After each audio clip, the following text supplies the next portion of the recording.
L'Institut d'Estudis Penedesencs continua organitzant moltes més activitats, coordinant diferents iniciatives culturals i referides una miqueta al territori més proper, el Gran Penedès, podríem dir. La propera activitat tindrà lloc aquest diumenge al Vendrell amb una ruta literària, amb la participació sobretot de la Neus Oliveres, que és professora de literatura, i també la participació del grup Les Eures. Així que la mateixa Neus Oliveres ens fa aquesta proposta.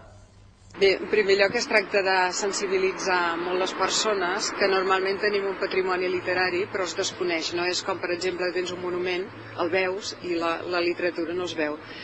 D'altra banda, molts d'aquests autors queden arraconats o queden posats en un prestatge a la biblioteca o queden a mans de lletraferits i aquesta és una bona oportunitat de donar-los a conèixer. Llavors la ruta, hi ha un itinerari que de fet segueix l'eix de Guimerà, és un punt de partida és Àngel Guimerà, i contextualitzar-lo en tota la seva època. El que m'interessa més és aquesta sensibilització de la gent per un patrimoni que no es veu, un patrimoni intangible, i després també per entendre que el Vendrell va jugar un pes importantíssim, que molta gent no se n'ha adonat d'això, que és tota aquesta època de Guimerà, que no és dir només a qui va néixer Guimerà o qui va viure o qui va estar o qui es va morir, perquè no és el cas, aquí va viure quan va tornar de Santa Cruz de Tenerife, però és essencialment entendre que el Vendrell va jugar una part fonamental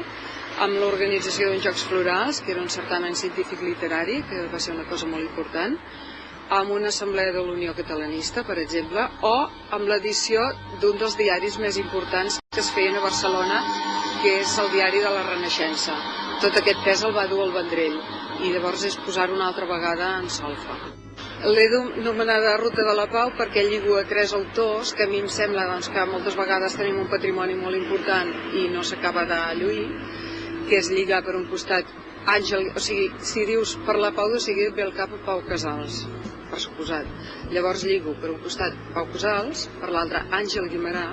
perquè té poemes que parlen de la pau i llegirem poemes de la pau, però a més a més va ser un pacifista que també desconegut, d'altra banda.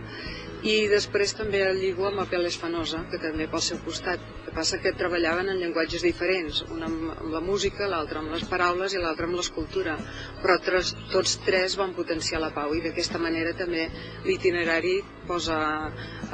aquesta idea damunt dels carrers. Jo crec que és una altra manera de llegir, és una manera de fer les coses en grup, cohesiona molt la gent,